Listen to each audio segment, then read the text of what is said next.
Hi guys! Andito kami guys sa garden center guys. Ayan si Habi namimili ng mga bulaklak guys para ngayong spring. Ayan, pumipili siya ng magagandang bulaklak guys. Ayan, pinili niya yung red at saka yung pink. Ayan. And the yellow one. Alam nyo guys, yung mga bulaklak na yan, itatanim namin yan sa aming garden. Kasi mahilig si Habi sa halaman guys. Kaya pumupunta talaga kami ng garden center para mamili ng mga halaman. Ayan, pinili niya pa yung purple.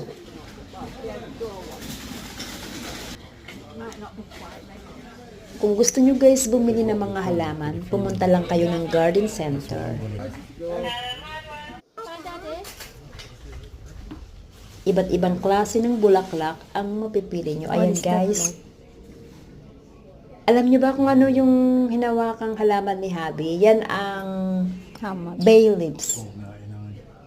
Bay leaves yan guys. Panghalo sa ulam na adobo. Yeah.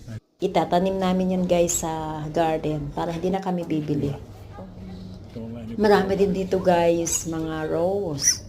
Ayan, nakabili rin kami ng rose guys. I open already. Ano? Ayan.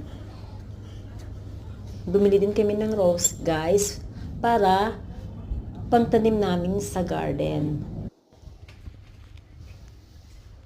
Straw flower you will find us. Basta spring guys, sigurado madami talagang halaman kaming binibili every year. Ayan, nagbayad na si Habi sa Kahira. Ayan guys, yung mga nabili namin na halaman.